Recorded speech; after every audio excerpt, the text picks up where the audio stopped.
Hello, my name is Pastor Edgar Ibarra. I'm the pastor in Las Vegas Reformed Presbyterian Church, and I am a graduate of the Reformed Presbyterian Theological Seminary, graduating class of 2021.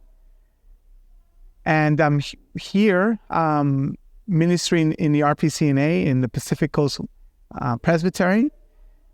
A little bit about my background. I was born and raised in San Francisco, California.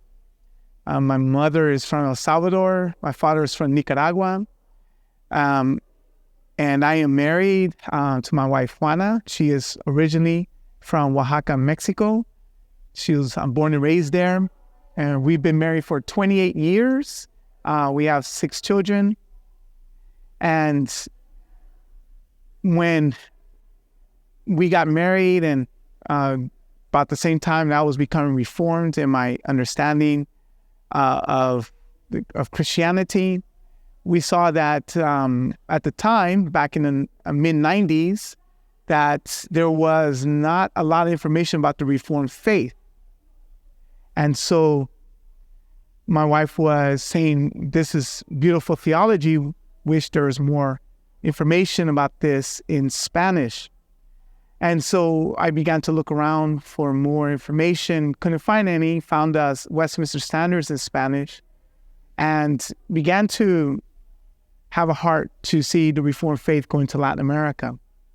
Fast forward in 2005, started a website in Spanish where a friend and I, a friend who is from Mexico but lived in Los Angeles, we started to translate works from English into Spanish by Puritans, Covenanters, and other reformers. This friend named Joel Titus, he translated The Necessity of Reforming the Church by John Calvin into Spanish, and that quickly became very popular. And as the time went on, we were making contacts in Latin America who were reaching out to us, who wanted to know more about the Reformed faith. And so about 2010 timeframe, a pastor of Iglesia Presbyteriana Nacional de Chile reached out to us. His name is Pastor Juan Lobos, and he invited us to go out to Chile to give some lectures on the Reformed faith. And so in 2013, August of 2013, Dr. Jerry O'Neill, Pastor David Reese, and myself went to South America. We went to Argentina, and then from there we went to Chile. And we gave some lectures about Reformed Presbyterian doctrine and distinctives to the presbytery of Iglesia Presbyteriana Nacional de Chile. And it was there where we met a young student in the ministry named Marcelo Sanchez. And he was there, he listened to the lectures, we got to know him, and he was studying in with their church, and then we kept in contact afterwards. He went to Brazil to finish the seminary education. And we kept in contact with him throughout the years, and then when he finished, he became ordained in his denomination.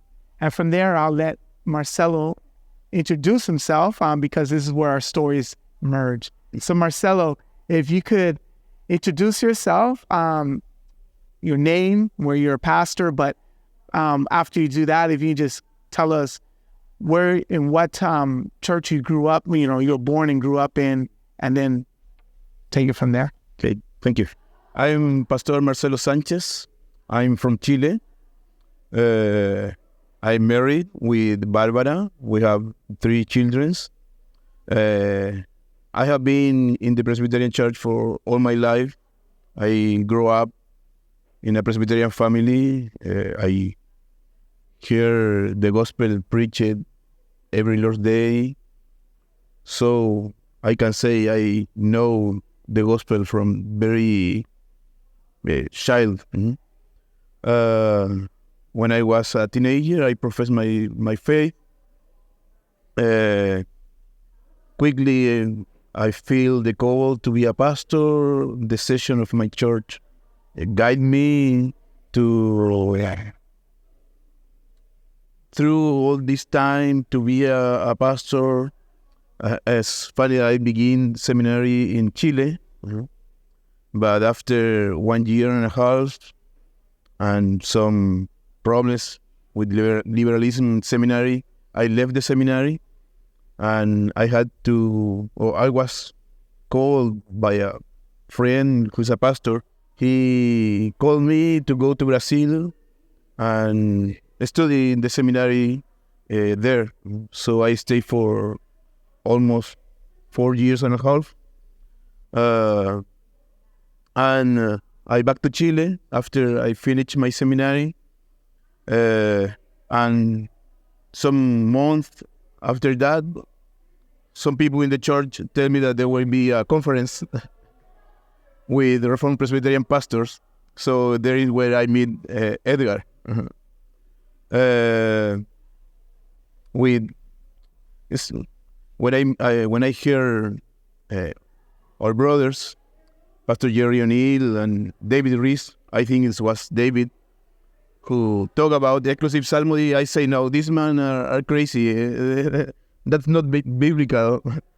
But that lecture continued to be in my mind.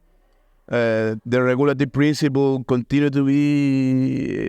I see the importance, the significance of that, and with the time I was convinced of the truth of regulative principle. By different circumstances, I go out of my former denomination and I reach out CASA.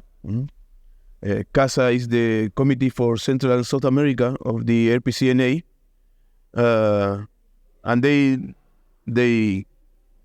help me to understand better some of the distinctives of the church. They called me to came to Pittsburgh to be present in a presbytery meeting. My friend never told me that I would be examined in that presbytery. That was one of the more difficult things in my life. My first approach into talking English. But I was examined. I was received as a pastor of the Presbytery of the Alleghenies 6 years ago.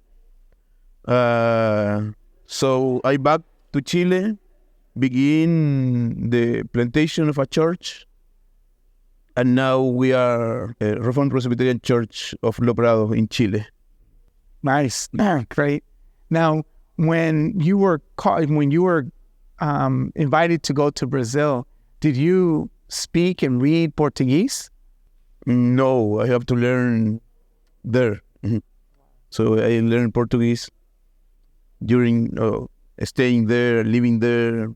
The teacher has patience with me, with my Portuñol. But I learned in that time in seminary. So you learned on your own while you're in... Yeah, living in Brazil, how to speak Portuguese. Right, nice. And when you were presented before the Presbyterian Alleghenies to be examined, to be received as a minister in the RPCNA, that was your first time ever preaching in English. Yes. In the exam, yeah. Right? And your notes were, in what language were your notes? Portuguese. So you're translating from Portuguese to Spanish? To Spanish, yes. Wow, that's great. And so now you were received into the RPCNA, and you are a minister in a Presbyterian Alleghenies, laboring in Chile. Mm-hmm. And tell us a little bit about the congregation that you're ministering to. Tell us how it began, and then where it's at right now. Okay. So we begin in my first week after leave United States, a worship service in my backyard in Chile. I call some friends and family. Mm-hmm. They were from another denominations, And now all the people who was in the first worship service are members in our church. So we have been worshiping in Batuco, where I live. When the group showed to be more people from Santiago, it's another biggest city in Chile, we moved to Santiago. And because of COVID restriction, government don't let us worship. We back to Batuco and worship in my backyard with more space. And we have been growing now with the church in Batuco. We were received as a mission church of the Presbytery of the Alleghenies, I think 3 years ago. With 9 members, some of them people from Venezuela. That's very beautiful because they left Venezuela and choose Chile just because of church. They were looking for a psalm singing church, and they go to Chile because of our church. And we receive new members. Now we are 18 members, adults, and 11 children, baptized children. And we will begin soon a course with 8 more people. So we are hoping to receive new members soon.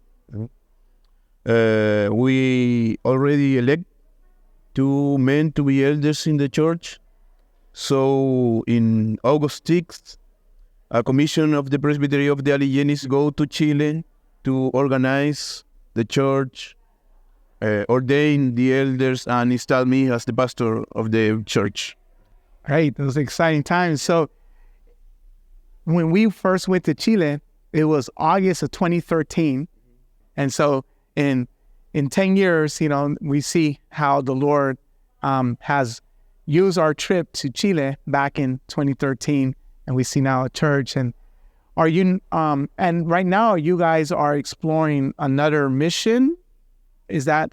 Yeah, we have a group of people who worship with us, are members in our church, that they are from La Calera. So I'm going to have a Bible study with them, thinking that could be the place to plant a second church in Chile. And how far and in which direction is La Calera? So they are like 100 kilometers in the north of Batuco. And time-wise, how far is it? Like 1 hour and 10 minutes. Okay. Nice.